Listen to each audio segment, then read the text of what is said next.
The lilies told the truth before anyone else did. Noah sat in the back row of St. Margaret's Cathedral, his spine pressed against the hardwood pew, his hands resting motionless on his thighs. Had chosen the seat deliberately, far enough from the altar to be invisible, close enough to the side exit to leave the moment the thing was done. The last pew on the left. The one reserved for latecomers and distant relatives and people nobody wanted to look at. Had arrived 40 minutes early. Had watched the florists make their final adjustments. The string quartet tune their instruments.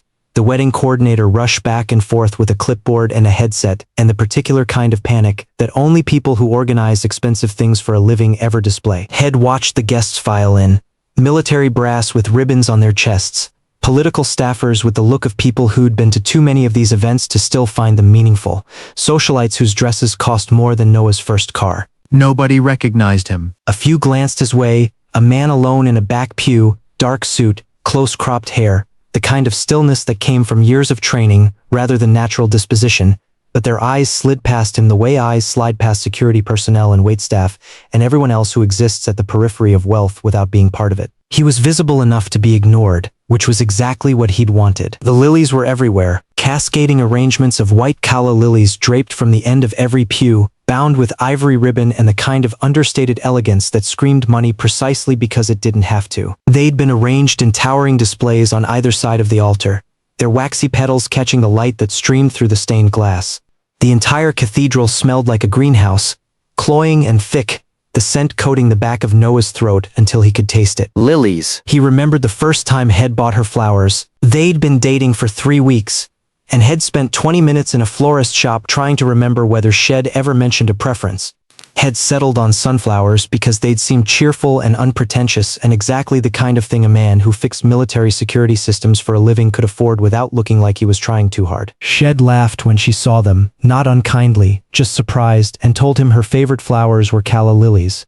Shed told him they reminded her of her mother's garden, before the divorce, before everything got complicated. Now I know, Head said at the time. He'll remember.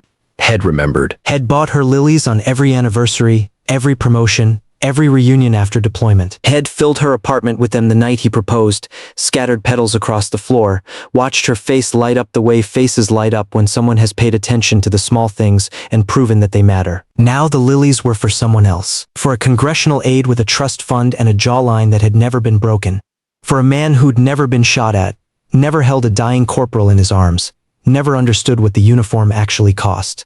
For the kind of man General Richard Vance, 4-star, Pentagon, the kind of career that got you mentioned in history books, had always intended his stepdaughter to marry. The organ swelled. The congregation rose. And Lillian Vance walked through the doors. She wore a gown that must have cost $40,000. Ivory silk hand-beaded bodice, a train that stretched 15 feet behind her, and was carried by 2 flower girls who couldn't have been older than 6. Her veil was cathedral length, the lace so fine it looked like frost on a window, and beneath it her face was composed into an expression of serene, practiced joy. She looked like a woman who'd gotten exactly what Shed always wanted. Beside her, his hand resting possessively on her arm, was General Richard Vance. He was tall and silver-haired and had the kind of bearing that came from 40 years of command. His dress uniform was immaculate, the 4 stars on each shoulder catching the light, his medals arranged in perfect alignment. He walked his stepdaughter down the aisle with the measured, deliberate pace of a man who understood that every eye in the room was on him and had calculated exactly what he wanted them to see. At the altar, Congressman-elect Adrian Croft waited with a smile that had been workshopped by campaign consultants. Noah watched it all without moving. 6 weeks earlier, had been in a forward operating base in a country he wasn't supposed to be in, doing things he wasn't supposed to be doing, for reasons that were classified and would remain classified until long after he was dead. Had come back to the world expecting to find his fiancée waiting for him. Instead, had found a Dear John text forwarded by a buddy who'd seen the engagement announcement in the post before Noah had even cleared customs. Captain Lillian Vance to wed Congressman-elect Adrian Croft in ceremony at St. Margaret's Cathedral. The bride is the stepdaughter of General Richard Vance. She hadn't even called him. When Head finally reached her, the conversation had lasted 4 minutes. Her voice had been calm and measured, the same tone Shed used during mission briefings, the same clinical detachment Shed always deployed when she was delivering information she knew the other person didn't want to hear. You're a good man, Noah. You're a hell of a soldier. But my stepfather is a 4-star general. I have responsibilities to my family that you can't understand. Responsibilities. Your family. Head stared at the phone for a long time after she hung up, listening to the silence on the other end, and something inside him had gone very cold. The priest was saying something. Noah wasn't listening to the words. He was watching Lillian's face, the way her smile never quite reached her eyes, the way her shoulders were set a fraction too rigid for a woman who was supposed to be experiencing the happiest moment of her life. Head learned to read people a long time ago. It was a skill that kept you alive in places where trusting the wrong person got you killed. And everything about Lillian's posture, the micro-expressions flickering across her features, the way her fingers clutched her bouquet just a little too tightly, all of it told him something she would never admit out loud. She was performing. She was performing, and somewhere underneath the performance, she knew exactly what she was doing, and Shed decided to do it anyway. The priest reached the part of the ceremony Noah had been waiting for. If anyone present knows of any reason why this man and this woman should not be joined in holy matrimony, speak now or forever hold your peace. The cathedral fell silent. The kind of silence that was full of held breath and rustling fabric and the distant sound of traffic outside, indifferent to the drama unfolding within. Noah's jaw tightened once. He let the silence hold. Not yet. He slipped out before the recessional. The side exit opened onto a narrow alley between the cathedral and the parish hall, and he stood there for a moment in the cold November air, listening to the organ blast triumphantly from inside, the sound muffled by stone walls and stained glass. He didn't cry. Had done that already. One night in the barracks, a bottle of cheap whiskey, and a photograph he still hadn't thrown out. What he felt now was colder than grief, harder than heartbreak. It was the same feeling Head had the first time Head been shot at.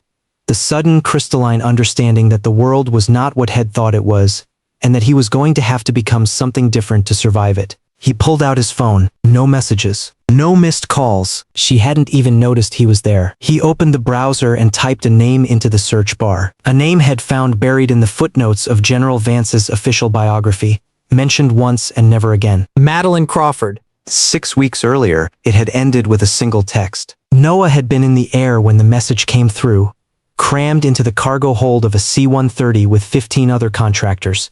The engines so loud that conversation was impossible, even if anyone had been in the mood for it. They were flying out of a forward operating base that didn't officially exist, heading toward an airfield in Germany that did, and Noah was running on 48 hours without sleep and the particular kind of exhaustion that settled into your bones and refused to leave. He didn't see the message until the layover in Ramstein. A buddy from battalion, Marcus Webb, had forwarded a screenshot. Marcus was the kind of friend who kept tabs on everyone Head ever served with, the unit's unofficial intelligence officer, the guy who always knew who'd gotten promoted and who'd gotten divorced and who'd gotten divorced and who'd gotten themselves killed before the official notification made it through channels. His message was brief. Brother, you need to see this.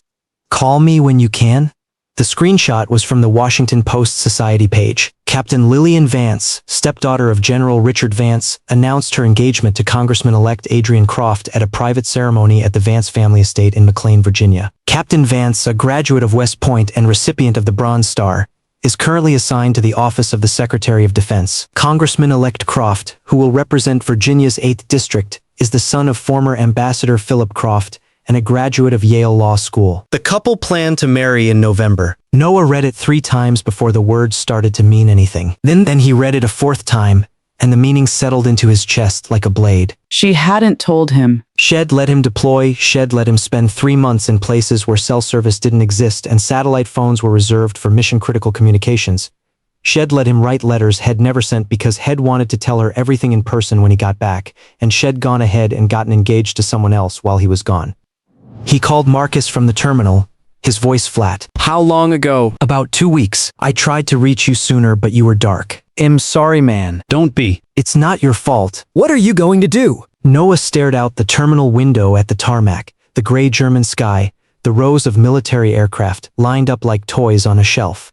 I'm going to find out what happened, and then I'm going to decide. He called Lillian from a secure line. It took 3 attempts before she picked up. Noah. Her voice was calm, measured, completely unsurprised. Shed been expecting this call. Shed probably rehearsed it. You're back. I'm back. I'm in Germany. I just saw the engagement announcement. A pause. I was going to tell you. I wanted to do it in person. You've had weeks. You had weeks before I deployed. You had weeks while I was gone. You had weeks to send a goddamn email. Don't raise your voice at me. He took a breath. Counted to 5. the way he'd been trained to do in situations where losing control meant losing everything. I'm not raising my voice. I'm asking you a question. When were you going to tell me you were marrying someone else? Her voice shifted, the calm professionalism giving way to something harder. Noah, you're a good man. You're a hell of a soldier. But my stepfather is a 4-star general, and I have responsibilities to my family that you can't understand. Your family, the one that wasn't even your family until your mother remarried 6 years ago. Don't. The hardness sharpened into something with an edge. Richard has done more for my career than anyone. Has the reason I made captain. Has the reason I have a future. You think I'm going to throw that away for someone who actually loves you? The silence that followed told him everything. I'm sorry, she said finally, and her voice was almost gentle now. The way you talk to a child you're about to disappoint. I didn't plan for this to happen. Adrian and I met at a function my stepfather hosted. Hez the kind of man my family needs me to marry. You have to understand that. No, Noah said. I don't have to understand anything. I have to listen to you tell me that 4 years meant nothing, and then I have to decide what I'm going to do about it. What's that supposed to mean? It means goodbye, Lillian. He hung up before she could answer. He sat in the terminal for a long time after that, the phone still warm in his hand, staring at nothing. Around him, soldiers and contractors and airmen moved through the routines of transit, buying coffee, checking watches, sleeping in uncomfortable chairs with their bags clutched to their chests. Nobody looked at him. He was just another man in uniform, anonymous, unremarkable. After a while, he opened his laptop and started researching. General Richard Vance's official biography was a masterwork of military mythology. Born in 1958, West Point class of 1980, Ranger Tab, Special Forces qualification, command at every level from company to division. 3 combat tours. A reputation for discipline and cold calculation that had earned him 4 stars and a suite of offices in the Pentagon's E-ring. Had been married twice, first to Eleanor Crawford, who died in a tragic accident in 2005, second to Diana Whitmore, a former defense lobbyist with connections that stretched from K Street to Capitol Hill. Diana had brought a daughter from her previous marriage, Lillian, then 17, who'd taken the Vance name after the wedding and never looked back. But there was another name in the biography, buried in the section about the general's first marriage. General Vance has one daughter from his marriage to the late Eleanor Crawford, Madeline Crawford, born 1988. Noah clicked on the name. The search results were sparse. No Wikipedia page. No LinkedIn profile. No Instagram, no Twitter, no social media presence at all. Just a handful of academic publications, medical journals, mostly, and a single profile in a Veterans Affairs magazine from 3 years ago. Dr. Madeline Crawford. Trauma surgeon. 3 combat tours as a field medic with the 82nd Airborne, attached to forward surgical teams in places the article didn't name. Board certified in emergency medicine and trauma surgery. Shed left active duty in 2018 to found a nonprofit that provided specialized trauma recovery programs for veterans, focusing on injuries that fell through the cracks of standard VA care. The foundation was called the Crawford Recovery Initiative, not the Vance Recovery Initiative. Shed used her mother's maiden name, not her father's. The article included a photograph. Noah stared at it for a long time. Madeline Crawford was 32, with dark hair pulled back from a face that was striking, rather than pretty sharp cheekbones, a firm jaw, eyes that looked directly into the camera without flinching. She wasn't smiling. She was standing in front of a converted warehouse, her arms crossed, her posture military despite the civilian clothes. The caption read, Dr. Crawford at her foundation's headquarters in Richmond, Virginia. Richmond, an hour and a half from D.C., close enough to the centers of power to matter, far enough to be invisible to anyone who wasn't looking. Noah read the article twice. Then he searched for everything else he could find about Madeline Crawford. The Foundation's annual reports, publicly filed with the IRS. Grant applications. A few mentions in local Richmond news outlets. Nowhere, not once, was her father's name mentioned. The Foundation's major donors were private individuals and small family trusts. None of them connected to the Vance family or the military-industrial complex that surrounded it. Shed built her entire professional life in deliberate, methodical isolation from her family. Which meant one thing: she was the only person in that family with as much reason to resent them as Noah had. He sat with that thought until it stopped feeling like a possibility and started feeling like a strategy. Finding Madeline Crawford was simple. Getting her attention took work. Her foundation operated out of a converted textile warehouse in Richmond's Manchester neighborhood, a district of old factories and new breweries. and the particular kind of gentrification that followed artists and tech startups wherever they went. The building was 3 stories of exposed brick and industrial windows, and the sign above the door said only Crawford Recovery Initiative in clean, unadorned sans serif. Noah drove down on a Tuesday morning in early October, parked his rental car across the street, and spent 20 minutes watching the building. Staff arrived in 1s and 2s, men and women in their 30s and 40s, dressed in business casual, carrying laptops and coffee cups. Some of them had the look of veterans, the haircuts, the posture, the way they scanned their surroundings before entering a building. Others looked like non-profit professionals, the kind of people who'd worked in foundations and NGOs their entire careers, and had the slightly hairy deficiency to prove it. At 8:15, a black Jeep Wrangler pulled into the reserved spot beside the building. Madeline Crawford stepped out. She was taller than had expected, 5'10" at least, and she moved with the economy of motion that came from years of training and too many hours in operating rooms where wasted seconds meant wasted lives. She was wearing jeans and a blazer, her dark hair pulled back in a practical knot, and she carried a messenger bag over one shoulder and a thermos in her free hand. She didn't look around. She walked directly to the entrance, keyed in a code, and disappeared inside. Noah waited 10 more minutes. Then he walked in. The reception area was small and functional, with industrial carpet and uncomfortable chairs and a few framed photographs on the walls. Veterans in recovery, the foundation's logo on a banner at a fundraising event, a group photo of medical staff that included Madeline standing in the back row, not smiling. The receptionist was a woman in her 50s with short gray hair and the kind of no-nonsense expression that suggested she'd been dealing with difficult people for a very long time and had stopped being impressed by any of them. Can I help you? I'm here to see Dr. Crawford. Do you have an appointment? No. Dr. Crawford doesn't meet with walk-ins. Noah placed a folder on the counter. Tell her it's about a partnership proposal. Veteran trauma recovery. I have funding, and I have a network. She'll want to hear it. The receptionist looked at the folder, then at Noah. Her expression didn't change. I'll pass it along. I'll wait. It might be a while. I've got time. He sat in one of the uncomfortable chairs and didn't move for 2 hours. The receptionist ignored him. Staff came and went through the door behind her desk, glancing at him with mild curiosity and then moving on. At one point, Madeline herself walked through, a file in her hand, and her eyes passed over him for less than a second before she disappeared into a conference room. At 10:30, the receptionist's phone buzzed. She answered, listened, and hung up. Dr. Crawford will see you now. 2nd floor, last door on the left. Her office wasn't what Head expected. No accolades on the walls. No photographs with generals or politicians. Just a desk made of reclaimed wood. 2 chairs, a bookshelf crammed with medical texts and policy reports, and a window that looked out over the James River. The only personal item in the room was a small framed photograph on the corner of the desk. A woman in her 30s, dark-haired and smiling, her arm around a teenage girl who was unmistakably Madeline. Her mother, Noah assumed. The one who'd died 18 years ago. Madeline Crawford sat behind the desk and looked at him the way a battlefield surgeon looks at a wound, assessing whether it was worth saving. Sit, she said. Not rude. Just economical. Noah sat. He didn't smile. Had learned that from the Corps. A smile too early reads as a request for approval, and approval was not what he was there to ask for. I read your proposal, she said, tapping the folder on her desk. It's good work. Better than good. You know more about traumatic brain injury recovery protocols than most medical students. You also know exactly which treatment gaps my foundation has been trying to fill for 3 years, and which ones the VA's preferred contractors like to ignore because they're not profitable enough. She leaned back. So tell me the part you left out. The part I left out? The part where you explain why a security contractor with no medical background put together a proposal that reads like it was written by someone who's been studying my foundation for weeks.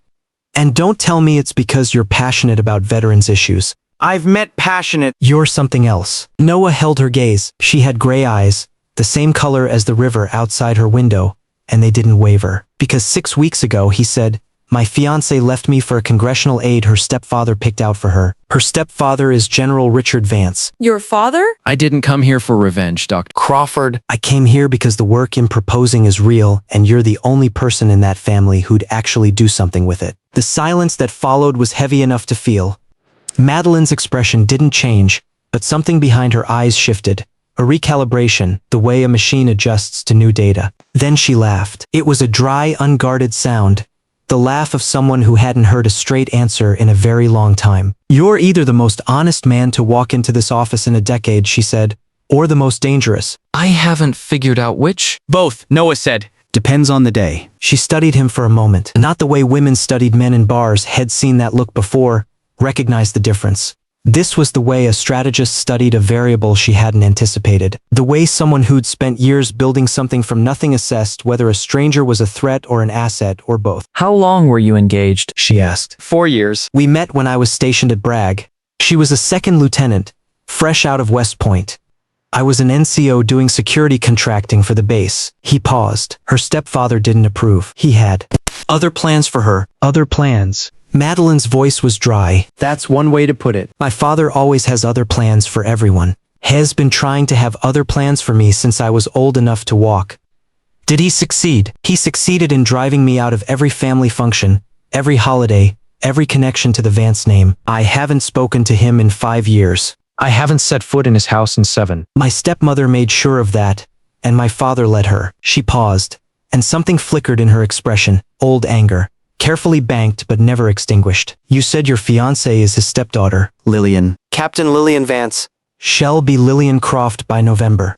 I know who Lillian is. Madeline's voice had gone flat. She was 17 when her mother married my father. I was 21, already in medical school, already trying to stay out of their way. She was. She paused, choosing her words. She was exactly what my father wanted in a daughter. Ambitious. Presentable. Willing to let him shape her into whatever he needed her to be. Everything I refused to be. And now she's marrying a congressman. Adrian Croft. Madeline's mouth twisted. I've met him. Hez exactly the kind of man my father thinks is suitable for his family. Yale. Trust fund. Political ambitions that align perfectly with the Vance agenda. His father is a former ambassador. His mother sits on the board of 3 defense contractors. It's a merger, not a marriage. Noah nodded slowly. That's what I figured. And you came here because you want what? Exactly? Revenge? Leverage? A way to make her regret what she did? I came here because I did the work, Noah said. And because you're the only person in your family who actually gives a damn about something other than power. Madeline looked at him for a long moment. Then she opened the folder again, flipped through the pages of his proposal, and closed it. You understand that if we work together, my family will notice, she said. My father has people who monitor my foundation. My stepmother has people who monitor everything. The moment you become visible in my world, they'll start asking questions. And when they find out who you are, they'll talk. That's the point. She raised an eyebrow. You want them to talk? I want them to notice. Noah said. I want Lillian to see me standing next to the one person in her family she's never been able to control. I want her stepfather to understand that the man he dismissed as not good enough for his stepdaughter is now standing closer to his legacy than she ever will. He paused.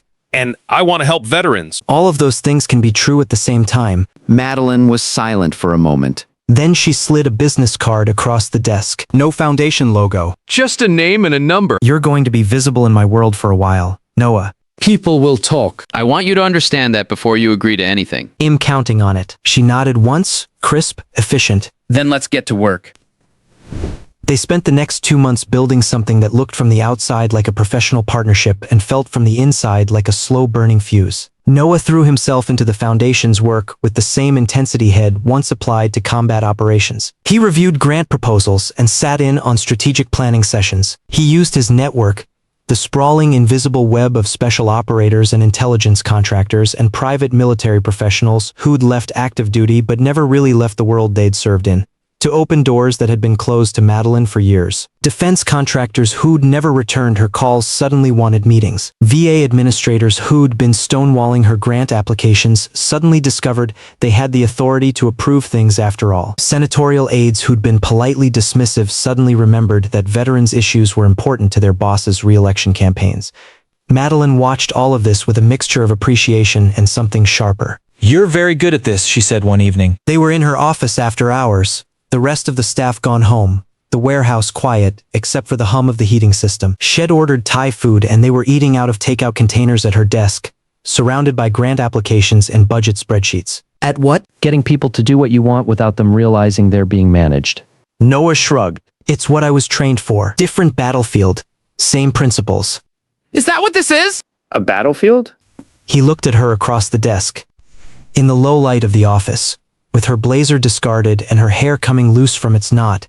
She looked younger than 32. Less like the formidable Dr. Crawford who'd stared him down on that first day, and more like someone who'd been carrying a weight for so long forgotten what it felt like to set it down. "It's whatever we decide it is," he said. I told you on day one why I was here. I haven't changed my mind. "I know." She set down her fork. I've been thinking about that. About why you're here. About why I let you stay. She paused. I've been running this foundation for 5 years. I've had offers of partnership before. I've turned down all of them because every single one came with strings attached, political access, defense contracts, the kind of back-scratching that makes Washington run. Nobody ever came to me with just the work. Nobody ever told me the truth about what they wanted. I did. You did. She held his gaze. And I still haven't decided if that makes you the most trustworthy person I've ever met or the most dangerous. Both, Noah said. Same as you told me. A flicker of something crossed her face. Not quite a smile, but close. "I'm starting to think you're right." The first public appearance came 3 weeks after their initial meeting. It was a fundraiser at a hotel in downtown Richmond, the kind of event that drew local politicians and business leaders and the particular subspecies of wealthy philanthropists who attended charity galas the way other people attended sporting events. Madeline had been invited as a featured speaker, one of 3 local nonprofit leaders being honored for their work in the community. Shed asked Noah to attend as her guest. What's the play? He asked when she told him. The play is visibility. "You wanted Lillian to notice you." This is how we start. The hotel ballroom was decorated in the anonymous elegance of corporate events everywhere. White tablecloths, floral centerpieces, a stage with a podium and a PowerPoint screen. Noah wore the same dark suit he'd worn to Lillian's wedding, reclaimed for a different purpose. Madeline wore a navy dress that was simple and expensive, and made her look like someone who'd stopped caring about impressing people a long time ago. They made their way through the cocktail hour with the practiced choreography of 2 people who understood how to work a room. Madeline introduced Noah as her foundation's new strategic advisor, a title vague enough to be unremarkable and specific enough to justify his presence. He shook hands and made small talk, and deployed the particular kind of charm that came from years of learning how to be whoever the situation required him to be. By the time dinner was served, Head collected a dozen business cards and 3 tentative offers of funding from people who'd never given Madeline's foundation a second look before tonight. "You're a natural," Madeline said quietly as they took their seats. "I've had practice." The speeches were the standard fare, heartfelt testimonials, calls for community support, the kind of platitudes that sounded meaningful in the moment and evaporated the instant you left the room. When Madeline took the stage, Noah watched the room shift. She didn't speak like the other honorees. She didn't thank her supporters or make vague promises about the importance of her mission. She talked about specific veterans, specific injuries, specific gaps in the system that were getting people killed. She talked about a former Marine corporal who'd waited 18 months for a TBI evaluation that should have taken 6 weeks. And by the time he got it, his cognitive decline was irreversible. She talked about a former Army medic who'd been denied coverage for PTSD treatment because her paperwork had been misfiled by a VA contractor who'd been cited for negligence 3 times without consequence. She talked about numbers and outcomes and the cost of failure measured in suicides and broken families and lives that could have been saved if someone had just done the job they were being paid to do. By the time she finished, the room was silent in a way that had nothing to do with politeness. Noah watched the faces around him. Some were moved. Some were uncomfortable. And a few, the ones who recognized that Madeline Crawford was calling out the very systems they'd spent their careers protecting, were angry in the particular way of people who'd just been publicly implicated in something they'd hoped nobody would notice. "Your speech made some waves," he said afterward, as they walked to the parking garage. "Good. That was the point. Some of those people aren't going to fund you anymore. The ones who withdraw their funding because I told the truth weren't funding me for the right reasons in the first place." She glanced at him. "You're not going to tell me I should have been more diplomatic?" I wasn't planning to. "Good. Because I've spent my whole life being diplomatic. It didn't get me anywhere." They reached her Jeep, and she unlocked the doors but didn't get in. Instead, she leaned against the driver's side door and looked at him with an expression he hadn't seen from her before. Assessing, but not cold. Curious, but not predatory. Lillian's people were here tonight, she said. A woman from the congressman's office. I saw her taking notes during my speech. I know. I saw her too. You're not worried? About what? Her reporting back to Lillian that I'm working with you? That's exactly what we wanted. Madeline was quiet for a moment. You really are doing this for revenge, aren't you? I'm doing this for a lot of reasons. Revenge is one of them, but it's not the only one. Then what are the others? Noah considered the question. They'd been working together for 3 weeks, And in that time, she'd been relentlessly professional, focused on the mission, focused on the work, never letting the conversation drift into anything personal. This was the first time she'd asked him a question that wasn't about the foundation. At first, he said, it was about Lillian. About proving to her that I wasn't the nobody she thought I was. About making her see what she threw away. But somewhere along the way, he paused. Somewhere along the way, I started to care about the work, about the foundation, About the veterans we're actually helping. and I started to think that maybe the best revenge isn't making her regret what she lost. Maybe it's building something she can never be part of. Madeline looked at him for a long moment. Then she nodded, once, the way she nodded when a grant proposal met her standards. That's a good answer. It's the truth. I know. She opened her car door. I'll see you Monday. The first photograph appeared in the Richmond Times-Dispatch 3 days later. It was a society page image from the fundraiser, captioned with the kind of generic description that accompanied every charity event in every local paper. Dr. Madeline Crawford, founder of the Crawford Recovery Initiative, with strategic advisor Noah Kincaid at the annual Community Impact Gala. The photograph was unremarkable. Just two people standing beside each other, holding drinks, looking at the camera with neutral expressions. But it was enough. It was public. It was visible, and within 48 hours, it had made its way to Lillian. Noah knew this because Marcus Webb called him at 7 in the morning with the particular tone of voice he reserved for interesting developments. Your ex just called my ex, Marcus said without preamble. Which ex? Sarah. From battalion admin. They're still friends, apparently. Lillian was asking questions about you. What kind of questions? Whether you were really working with Madeline Crawford? Whether it was serious. Whether you'd mentioned her when you were still engaged. Marcus paused. She sounded rattled. Noah. Like genuinely rattled. Sarah said she kept trying to make it sound casual, but she couldn't quite pull it off. Noah felt a small, cold satisfaction settle into his chest. Good. That's it? Good? She spent 4 years telling me I wasn't good enough for her family. Now she's watching me work with the one person in that family she's never been able to touch. Yeah. Good. Marcus laughed, a short, surprised sound. You've gotten meaner since you got back. I've gotten clearer. The next call came 3 days later, a blocked number, which was unusual enough that Noah almost didn't answer it. But something made him pick up. Hello. Noah. Lillian's voice was controlled. The same crisp, professional tone she'd used during their breakup call. But there was something underneath it now. An edge he hadn't heard before. We need to talk. About what? About Madeline Crawford. About whatever it is you're doing with her. I'm working with her foundation. It's not a secret. It's not just work. I know you, Noah. You don't do things by accident. You're with her because of me.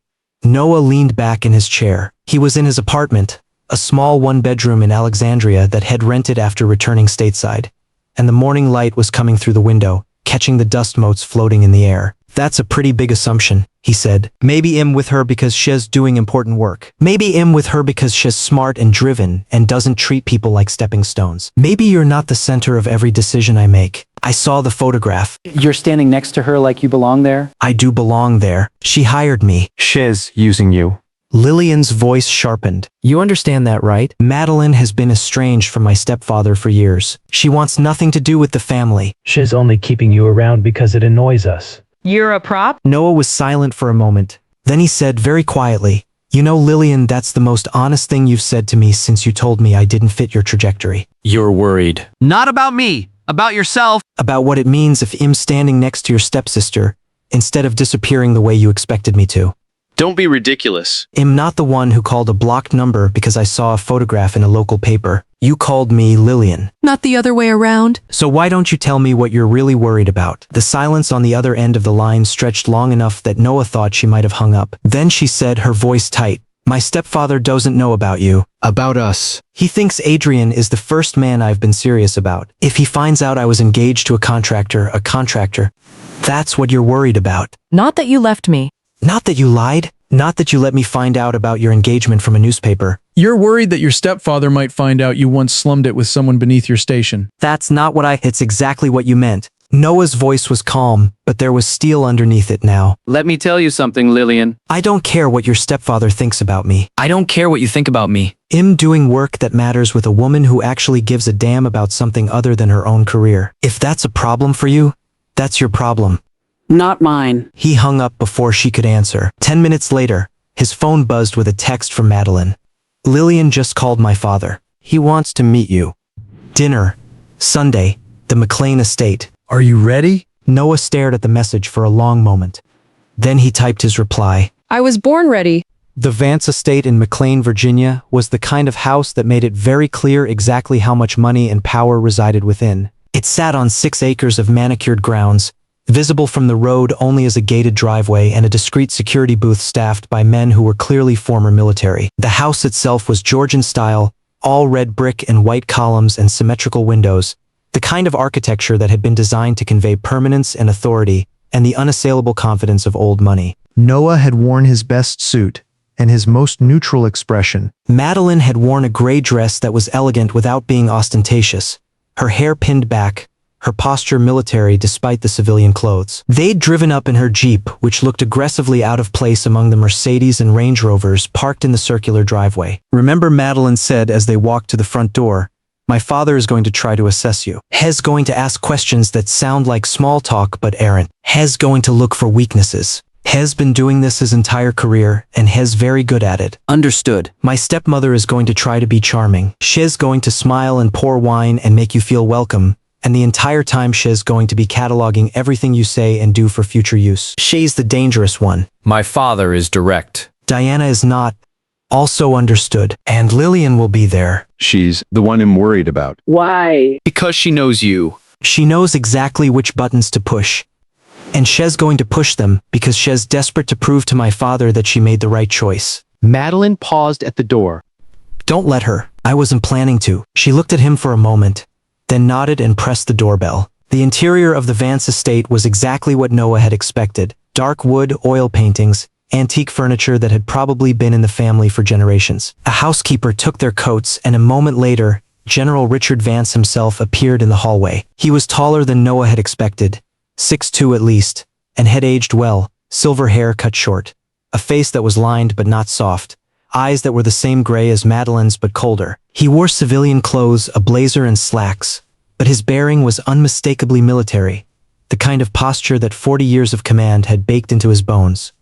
Madeline. His voice was formal, but there was something underneath it. Surprise, maybe, or cautious pleasure. "It's been a while. It's been 5 years," Madeline said. You know why? I do. He glanced at Noah, and the assessment began. "You must be Mr. Kincaid. My daughter's new strategic advisor. Yes, sir. Noah shook his hand. The general's grip was firm and brief, exactly the right pressure, exactly the right duration. "Thank you for having me. My daughter rarely brings guests to family dinners. In fact, she rarely comes to family dinners at all. I was curious to meet the man who changed that." His tone was neutral, but the implication was clear. "I'm watching you." "Father," Madeline said, and her voice carried a warning. I'm just making conversation. The general smiled, but it didn't reach his eyes. Come in. "Diana has been looking forward to meeting you." Diana Vance was waiting in the living room, perched on a velvet sofa with a glass of white wine in her hand. She was in her late 50s, blonde and polished and impeccably dressed, and she radiated the particular kind of warmth that was indistinguishable from hostility to anyone who knew how to read the difference. "Madeline, darling." She rose and air-kissed both of Madeline's cheeks without actually making contact. "It's been far too long." Your father has been beside himself. I'm sure he has, Madeline said, her voice absolutely flat. "And this must be Noah." Diana turned her smile on him, and it was brilliant and predatory, and completely without warmth. "We've heard so much about you." All good, I hope. Oh, Lillian has been very complimentary. "She says you're Resourceful. It was a small barb perfectly placed. Complimentary was not the word Lillian would have used, and resourceful was code for someone who'd climbed above his station through means that were probably not entirely legitimate. Noah felt the hit and let it pass through him without reaction. "I do what I can," he said. Dinner was served in a formal dining room that could have seated 20. The 5 of them, Noah, Madeline, the general, Diana, and Lillian, clustered at one end of the long mahogany table, the empty chairs stretching away into the dim light like silent witnesses. Lillian had arrived last, sweeping in with an apology about traffic and a kiss for her stepfather that lingered a beat too long. Shed greeted Madeline with chilly politeness and Noah with a look that was supposed to be indifferent but couldn't quite hide the tension underneath. Now she sat across from him, cutting her filet mignon into precise, controlled pieces, and the air between them was charged with everything that hadn't been said. "So, Noah," the general said, halfway through the first course. "Madeline tells me you served." Marine Corps. Yes, sir. 2 official tours, Iraq and Afghanistan. And the unofficial ones? Noah met his eyes. I spent some time in places that don't appear on maps, sir. Doing things that don't appear in reports. The general's fork paused. Across the table, Deanna's wine glass stopped halfway to her lips. Lillian went very still. That's a rather cryptic answer, the general said. It's a rather cryptic career. A moment of silence. Then the general laughed, a short surprised sound, the kind of laugh that came from someone who hadn't expected to be amused and found himself amused anyway. I appreciate a man who knows how to keep operational security, he said. Most of the young men Lillian brings home talk too much about things they shouldn't. Lillian's jaw tightened almost imperceptibly. Noah isn't most young men, she said, and the words were technically a compliment, but landed like something else entirely.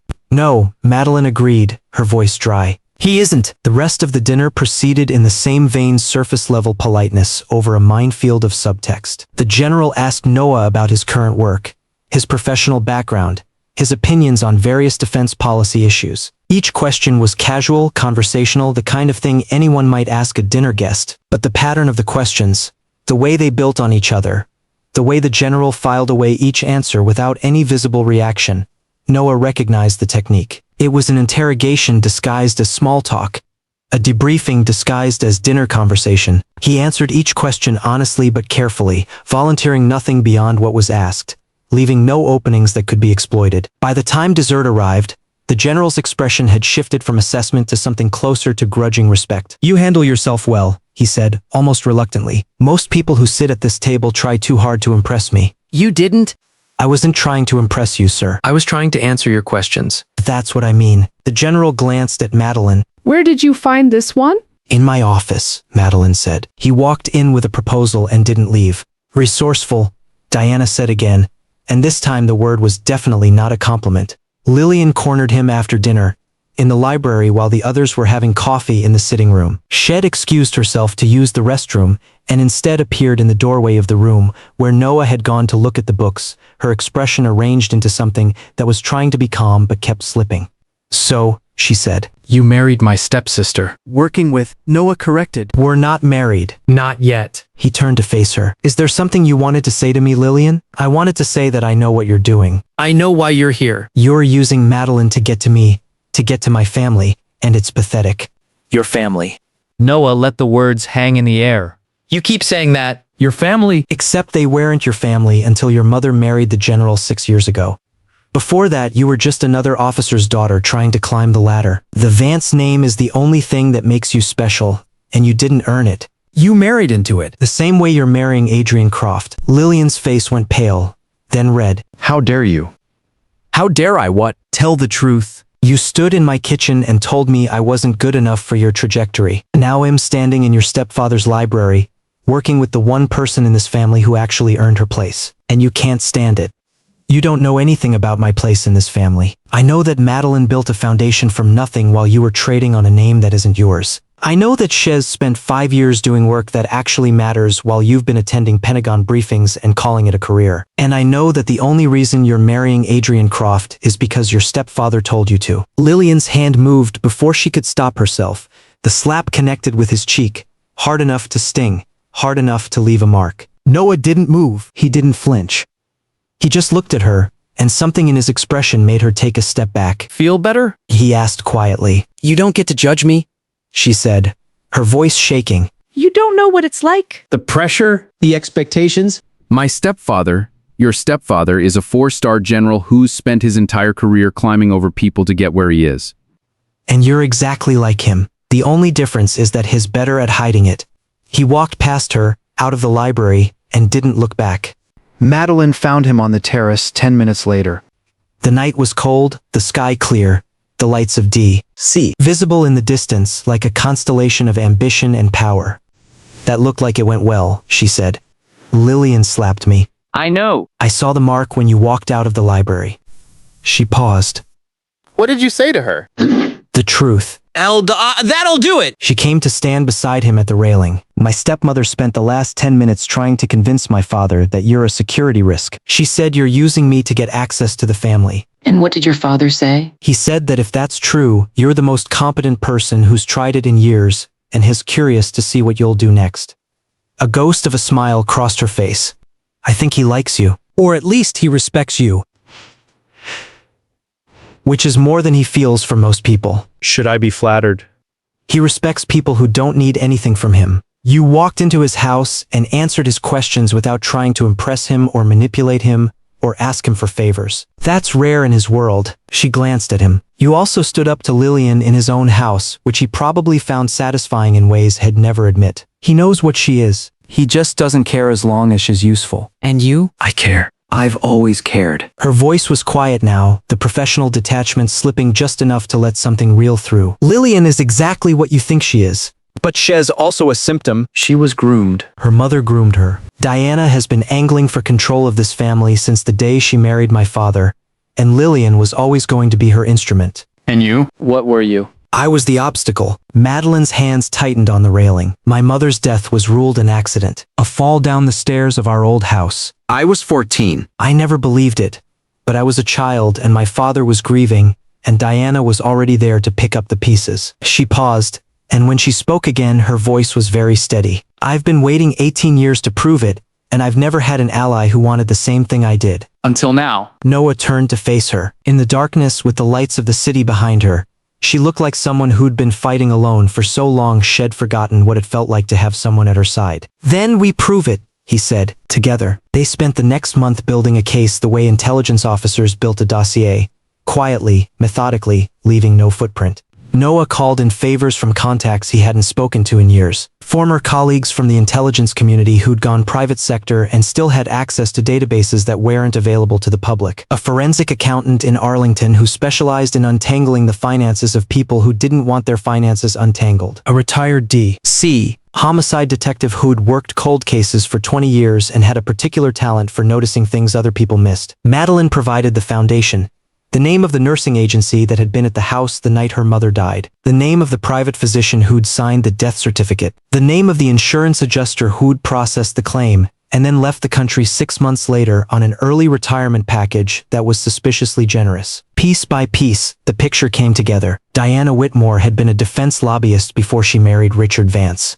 Her clients included several major contractors who'd benefited significantly from the general's influence after she became his wife. In the months before Eleanor Crawford's death, Diana had made a series of large cash withdrawals, amounts just under the reporting threshold, carefully structured to avoid triggering bank alerts. The money had been paid to a private nursing agency that had been hired to provide round-the-clock care for Eleanor during what was supposed to be her recovery from a minor surgery. The nursing agency had gone out of business less than a year later. Its owner had moved to Florida and died of a heart attack in 2010. The nurses who'd worked there had scattered, their employment records lost, their memories conveniently vague when anyone came asking questions. But one of them, a woman named Patricia Holloway, now 67 and living in a retirement community in North Carolina, was willing to talk. She paid me to leave early that night, Patricia said. They were sitting in her small apartment, the television muted in the background, a cup of tea growing cold in her hands. Mrs. Whitmore. She wasn't Mrs. Vance, yet you understand. This was before the general married her. She told me Mrs. Crawford was resting comfortably and she'd handle everything from there. She gave me $500 in cash and told me to take the night off. And you just left? I was young. I needed the money, and I didn't think. Patricia's voice trailed off. I didn't think anything bad was going to happen. She was a lobbyist, you know? Fancy suits, fancy car. I thought she was just being generous.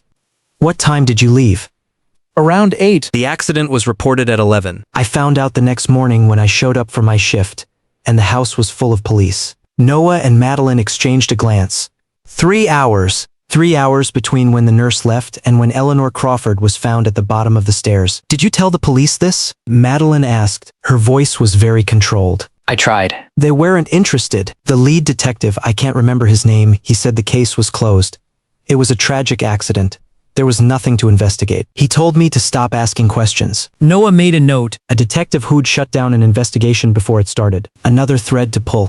The detective's name was Harold Brennan. Head retired from the Fairfax County Police Department in 2008 and died of lung cancer in 2014. But before he died, Head kept meticulous records, the habit of a career cop who'd never quite trusted anyone else to keep track of the details. His widow, a stoic woman in her 70s named Margaret, Let them go through his old case files in the basement of her home in Reston. It took 3 hours to find what they were looking for. The file on Eleanor Crawford's death was thin, suspiciously thin for a case involving the wife of a sitting general. The initial report described an accidental fall. No signs of struggle. No witnesses. The victim had been discovered by Diana Whitmore, a family friend who was staying at the house to help with the recovery. The general had been out of the country on official business, but tucked behind the initial report was a handwritten note written in Brennan's cramped, precise script. Witness statement from Lillian Whitmore, 17, asleep in her room. Didn't hear anything. No further contact. Note, subject was awake when officers arrived. Light on in bedroom window visible from street. Statement contradicts initial claim. Did not pursue due to instructions from above. File closed per directive. Madeline read the note 3 times. Then she set it down on the table very carefully, as if it might shatter. She was awake, she said. Lillian was awake. She was 17 years old and she was awake and she saw something or heard something. And she lied about it. Diana's daughter, Noah, said she was covering for her mother. They both lied. For 18 years, they let my father grieve a wife he thought died by accident. They let me grow up thinking.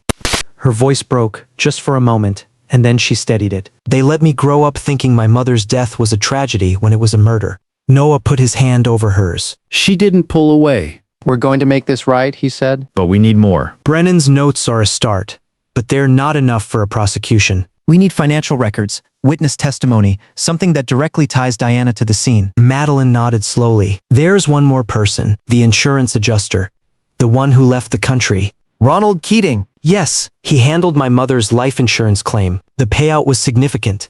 My father had a policy through the military, plus a private policy. Keating processed the claim in record time, collected his commission, and then moved to Costa Rica 6 months later. Has been there ever since. Noah was already pulling out his phone. I know some people who operate in Central America. Give me 48 hours. Ronald Keating was 62 years old and had spent the last 18 years living in a beachfront villa in Tamarindo, drinking too much and talking too freely to anyone who'd listen. Had gone to Costa Rica with enough money to retire comfortably, but not enough to retire forever, and the intervening years had eroded whatever discretion had once possessed. When Noah's contact found him at a bar overlooking the Pacific, 3 drinks into what was clearly a daily ritual, he was more than willing to talk. The Vance thing, Keating said, swirling his rum and coke. Yeah, I remember that. Biggest payout I processed that year. $3 million from the military policy, another 2 from the private one. Mrs. Whitmore, she wasn't Mrs. Vance yet, but she was the one who handled everything.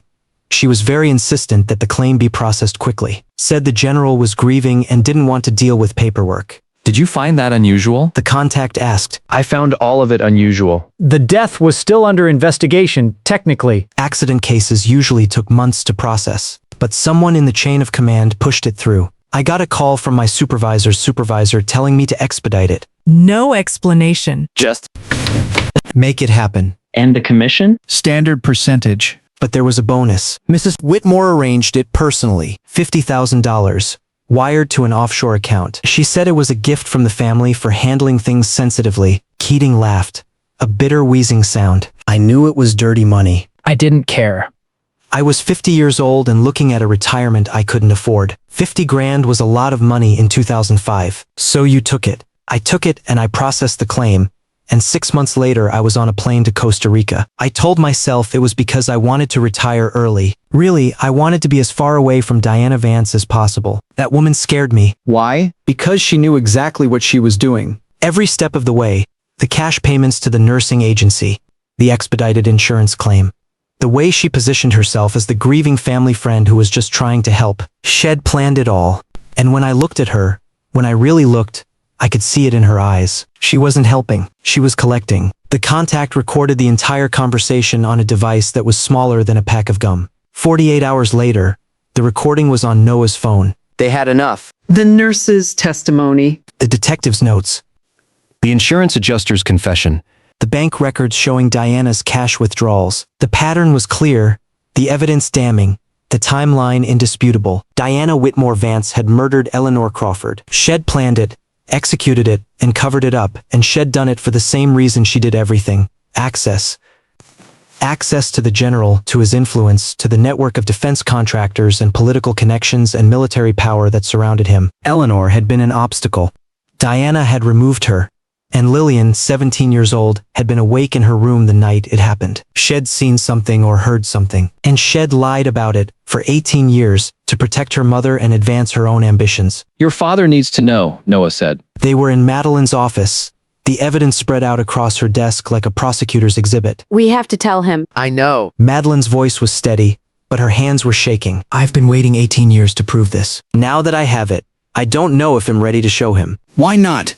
Because it means admitting that my father married the woman who killed my mother. That has been sleeping next to a murderer for almost 2 decades. That the daughter he chose over me, Lillian, his golden girl, the one who was supposed to carry on the family legacy, is an accessory to murder. She looked at Noah, and her eyes were bright with something that wasn't quite tears. That's going to destroy him. He deserves to know the truth. You deserve to know the truth. Your mother deserved justice. I know. She took a breath. I know. I just need a minute. He waited. She stood at the window, looking out over the James River, her arms wrapped around herself, and for a long moment neither of them spoke. Then she turned back to him. I want to do it in person. At the house. With everyone there. I want them to hear it from me. Then that's what we'll do. We? You didn't think I was going to let you do this alone, did you? She looked at him, and something in her expression shifted. The same recalibration had seen on that first day, the same assessment of whether he was a threat or an asset or something else entirely. But this time, the conclusion was different. No. She said quietly. I didn't think that. They drove to McLean on a Saturday morning in early December. The sky was gray, the air cold, the trees along the George Washington Parkway stripped bare by the coming winter. Madeline was silent for most of the drive, her hands steady on the wheel, her eyes fixed on the road ahead. Noah didn't try to fill the silence. He understood that some moments needed to be met with quiet. Had learned that in combat, in the minutes before an operation began, when words were useless and all that mattered was the clarity of purpose. They arrived at the estate at 10:00 o.m. The general was in his study, Diana in the sitting room with a cup of tea, Lillian visiting for the weekend with Adrian Croft in tow, a detail they hadn't anticipated but which Madeline, after a moment's consideration, decided was appropriate. Let them all hear it, she said. Let Adrian know exactly what kind of family he's marrying into. The confrontation happened in the general's study, a room lined with books and medals and the accumulated weight of a lifetime of service. Madeline had asked her father to gather everyone. Diana, Lillian, Adrian, and the general, though clearly confused, had complied. Now they stood in a loose semicircle around his desk, the general seated behind it, Diana beside him, Lillian and Adrian near the window, and Madeline and Noah facing them all like a prosecution team presenting their case. Madeline, the general said, "What's this about?" You said it was urgent? It is. She placed a folder on his desk. It's about my mother's death. The room went very still. Diana's teacup paused halfway to her lips. Lillian's expression flickered surprise, then something sharper, quickly suppressed. Adrian looked confused, a man who'd wandered into a drama he didn't understand and wasn't sure he wanted to. Eleanor's death was an accident, the general said slowly. A tragic accident. The police investigated. The police were told to close the investigation. Madeline opened the folder. Detective Harold Brennan, lead investigator. He noted in his files that he was given instructions from above to stop pursuing the case. He also noted that Lillian's witness statement that she was asleep in her room and heard nothing was contradicted by the fact that her bedroom light was on when officers arrived. Lillian's face went pale. That's not. I was 17. I don't remember. You were 17, and you were awake. Madeline's voice was ice. You saw something or heard something, and you lied about it. For 18 years, the general was staring at the folder. Where did you get this? Detective Brennan's personal files. He kept them after he retired. His widow gave us access. Madeline pulled out another document. There is more. The nursing agency that was supposed to be providing care for my mother the night she died. One of the nurses, Patricia Holloway, testified that Diana paid her $500 in cash to leave early. She left at 8 p.m. My mother was found at 11. 3 hours with no medical supervision. That's a lie. Diana's voice was sharp, but there was something underneath it. A tremor. Barely perceptible. Richard, this is absurd. She's been resentful of me for years. She's making this up to Ronald Keating, Madeline continued, as if Diana hadn't spoken. The insurance adjuster who processed my mother's life insurance claim. Hez living in Costa Rica now. He testified that Diana arranged a $50,000 bonus for him to expedite the claim. He also testified that he believed the money was dirty. His words. Richard, And the bank records. Madeline laid the final document on the desk. Cash withdrawals from Deanna's personal accounts in the weeks before my mother's death. Structured to avoid reporting thresholds. Paid to the nursing agency, to Keating, to a private account that we haven't been able to trace. There's a pattern here, Father. A pattern that goes back 18 years. The general was very still. His face had gone gray, the color leaching out of it like water from a broken vessel. He didn't look at Diana. He didn't look at Lillian. He stared at the documents on his desk as if they were written in a language had once known and had suddenly forgotten how to read. Richard. Diana's voice was different now, softer, more desperate. You can't believe this? You know me. You know I would never, Lillian. The general's voice was very quiet. You were in the house that night. Dad, the word slipped out before Lillian could stop it. An old habit from the early days of the marriage when she'd been trying so hard to make him love her. Dad, I was 17. I didn't know. My mother told me to stay in my room and not come out no matter what I heard. I didn't know what she was going to do. I swear I didn't know. You knew enough. Madeline's voice was merciless. You knew enough to lie to the police. You knew enough to keep lying for 18 years. You knew enough to build your entire career on the back of my mother's death. That's not fair, Madeline took a step toward her, and for the first time, Lillian flinched. My mother is dead. My father married her murderer. I grew up in a house with the woman who killed my mother, and you're telling me it's not fair? Madeline. The general's voice cut through the room like a blade. That's enough. She turned to face him. Is it? Is it enough, Father? You've spent 18 years ignoring every sign that something was wrong. You married Diana 6 months after my mother died. You let her bring her daughter into our house, into our family, into my mother's place. And you never asked a single question about whether any of it was legitimate. The general flinched. It was a small movement, barely visible, but Noah saw it. I didn't know, the general said. I swear to you, Madeline. I didn't know. That's not an excuse. You didn't know because you didn't want to know. You were grieving, and Diana was there, and it was easier to accept her version of events than to ask difficult questions. Madeline's voice cracked, just for a moment. I was 14 years old. I needed you to fight for me. And you didn't. The silence that followed was absolute. Then the general rose from his chair. He looked older than Noah had ever seen him. Not just old, but diminished. The weight of 2 decades of willful blindness settling onto his shoulders like a physical burden. Diana, he said, and his voice was very quiet, very controlled, the voice of a general giving an order that would not be questioned. You're going to leave this house tonight. Both of you. He looked at Lillian. I'll have security escort you. By morning, your name will no longer be associated with mine. Richard, you can't, I can. He didn't raise his voice. He didn't need to. I should have 18 years ago. I should have seen what you were. I should have protected my daughter. I failed her. I failed, Eleanor. I am not going to fail again. Diana's face went through several expressions, shock, fury, desperation, before settling on something cold and calculating. You'll regret this, she said. I have connections. I have influence. If you try to push me out, you'll make sure of what? Noah's voice cut through the room, quiet but carrying. You'll expose yourself? You'll expose the evidence we've already gathered? Go ahead. We have the nurse's testimony. We have the detective's notes. We have the insurance adjuster's confession. We have the bank records. If you want to make this public, we can do that. But I don't think you'll like the result. Diana stared at him. For the first time since they'd met, she looked genuinely afraid. Who are you? She asked. You're not just some contractor. Who are you really? I'm the man your daughter threw away? Noah said. And I'm the man who's going to make sure you both face the consequences of what you've done. Lillian stepped forward then, her composure finally cracking. Noah, don't. He didn't look at her. You made your choices. Every single one. You chose your mother. You chose your stepfather. You chose your career. You chose Adrian. You chose everything except the truth. I was 17. I was scared. My mother told me. Your mother told you to stay in your room and not come out, no matter what you heard. You heard something. You knew something, and you lied about it. For 18 years. He finally met her eyes. What did you think was going to happen, Lillian? Did you think the truth would just go away? She didn't answer. She couldn't. The security detail arrived 10 minutes later. Diana left first, her composure shattered, her face a mask of fury and fear. Lillian followed, Adrian trailing behind her with the dazed expression of a man who'd just watched his entire political future evaporate in a single morning. At the doorway, Lillian paused. She looked back at the room, at the general, slumped behind his desk, his face buried in his hands. At Madeline, standing tall and fierce and utterly without pity. At Noah, standing beside Madeline, his hand resting gently on her shoulder. Noah, she said.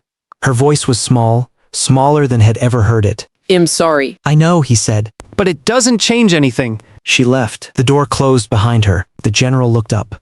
His eyes were red-rimmed, his face hollow with grief and guilt. Madeline, he said. I don't know how to fix this. You can't fix it, she said. You can't bring my mother back. You can't undo 18 years of lies. But you can start telling the truth. You can start being the father I needed you to be. I don't know how. Then learn. She turned away from him, toward the door. Noah and I will be at the hotel if you want to talk. But I'm not going to pretend this didn't happen. I'm not going to forgive you just because you finally saw what was in front of you the whole time. She walked out. Noah followed. They stood on the terrace of their hotel room that night, looking out at the lights of D.C. spread before them like a map of everything they'd just dismantled. The room was small but comfortable, a suite on the top floor of a boutique hotel in Georgetown. Madeline had chosen it because it was close to her father's estate, but not too close near enough to respond if he reached out, far enough to breathe. I should feel triumphant, she said. I've been waiting for this moment for 18 years. I finally proved what Diana did. I finally made my father see the truth. And instead, I just feel empty. That's normal, Noah said. Revenge doesn't feel the way you think it's going to feel. It doesn't fill the hole. It just closes the case. She looked at him. You know that from experience? I know that from every operation I ever ran where we took down a target.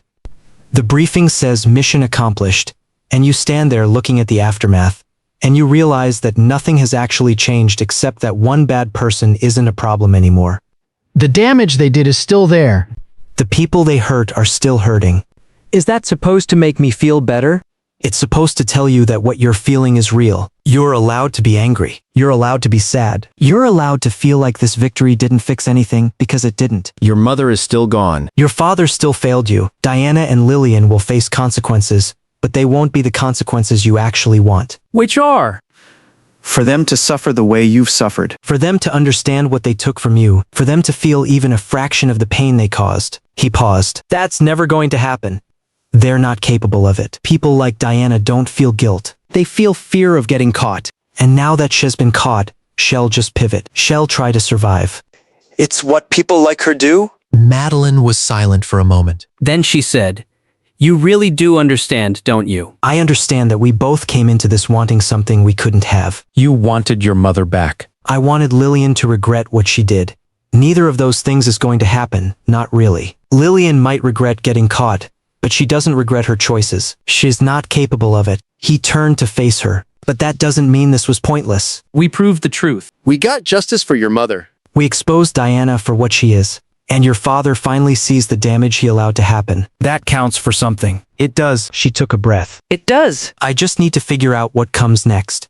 Whatever it is, you don't have to figure it out alone. She looked at him, and something in her expression softened.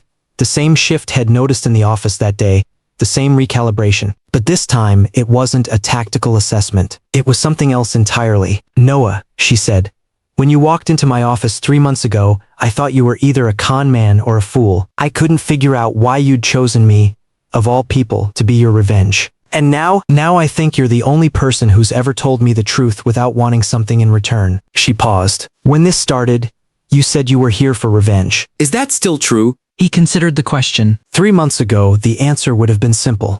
Yes. He was here to make Lillian regret what she'd thrown away. He was here to prove that he wasn't the nobody she'd dismissed. He was here to burn down the family that had rejected him and salt the earth so nothing could grow there again. But somewhere along the way, in the late nights at the foundation office, in the strategy sessions and the grant proposals and the quiet conversations after hours, something had shifted. Head stopped thinking about Lillian. Head started thinking about Madeline, about the way she fought for her veterans with the same ferocity she'd once fought for her mother's memory, about the way she'd built something meaningful from the ashes of her family's destruction, about the way she looked at him when she thought he wasn't watching, as if she was trying to solve a puzzle she hadn't expected to find. No, he said. Not anymore? Then what are you here for now? You. She didn't answer right away. She just looked at him, her gray eyes steady and unreadable, and then she reached up and touched his face, the same cheek Lillian had slapped weeks ago in her father's library. Good, she said quietly. Because I think I'm here for you too. He kissed her then, on the terrace of a hotel in Georgetown, with the lights of the city spread out below them and the weight of everything they'd uncovered finally beginning to lift. And it wasn't strategy. It wasn't leverage. It was just the truth finally spoken after months of dancing around it. Epilogue. 1 year later, the lilies at Lillian's wedding had smelled like a lie. But the gardenias Madeline planted outside their house, the first house they bought together, a renovated Victorian in Richmond's Fan District, with a backyard big enough for a garden and a guest room they were slowly turning into a nursery. Those smelled like the truth. The trials had taken most of the year. Diana, facing overwhelming evidence, had eventually accepted a plea deal, 15 years for second-degree murder, with the possibility of parole in 10. Her defense team had tried to argue that the evidence was circumstantial, that the witnesses were unreliable, that the entire case was a vendetta orchestrated by a bitter stepdaughter. But the bank records and the nurse's testimony and Ronald Keating's recorded confession had been too much. In the end, she'd taken the deal to avoid a life sentence. Lillian had not been charged. Her lawyers had successfully argued that at 17 she'd been under her mother's influence, and that her false statement to the police was a juvenile act that fell outside the statute of limitations. But the court of public opinion was less forgiving. The story had made national news: the general's wife, the murdered first wife, the stepdaughter who'd lied for 18 years, and the resulting scandal had destroyed Lillian's career and her engagement in equal measure. Adrian Croft had broken off the engagement within a week of the story breaking. His political consultants had determined that association with the Vance scandal would be toxic to his re-election campaign. The last Noah had heard, Lillian had resigned her commission and moved to California, where she was working for a defense contractor in a role so far below her previous station that it was functionally a demotion. She'd sent him one email, about 6 months after everything fell apart. Just 2 sentences. "You were right about everything. I'm sorry." He hadn't replied. Some wounds didn't need to be reopened. The general had spent the past year trying to make amends.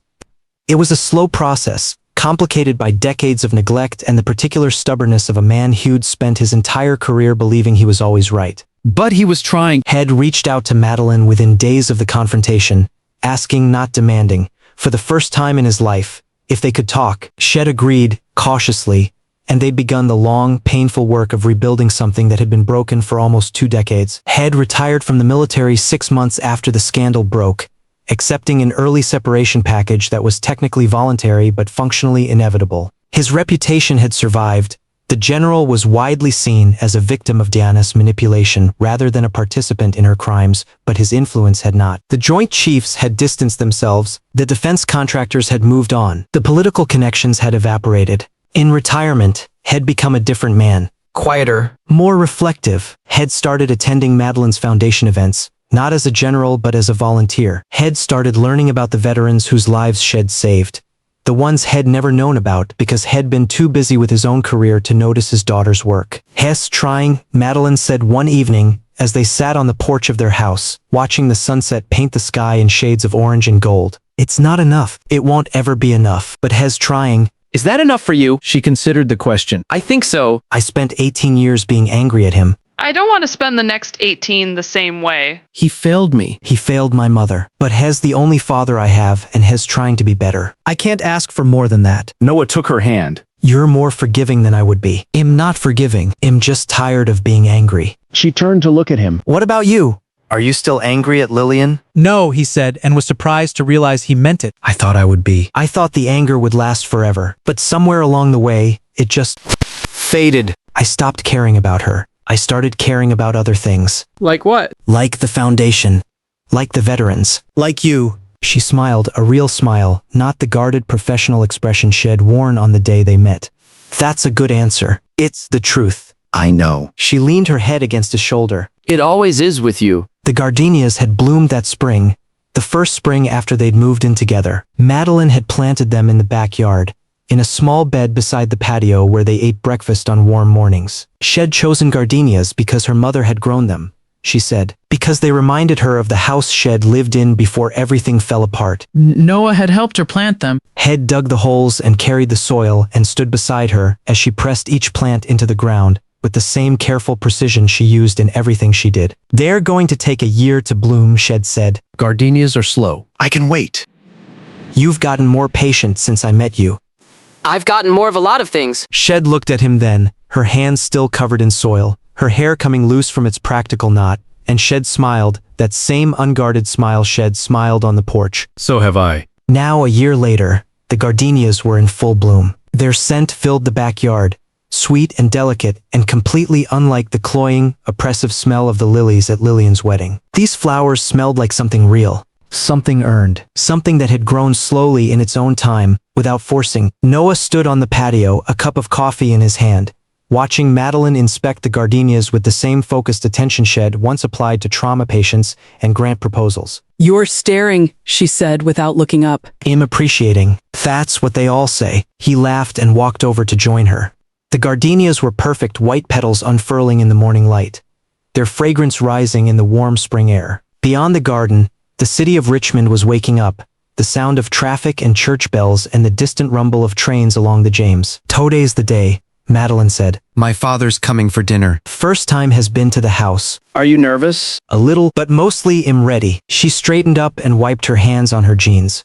It's been a long year. "It's been a long 18 years. Yes. She looked at him, and her gray eyes were clear and steady. "But I think we're finally getting somewhere." He put his arm around her, and she leaned into him, and for a moment neither of them spoke. The gardenias swayed gently in the breeze, releasing their scent into the morning air, and somewhere in the distance, a church bell was ringing, marking the hour. Everything had changed. Everything was still changing.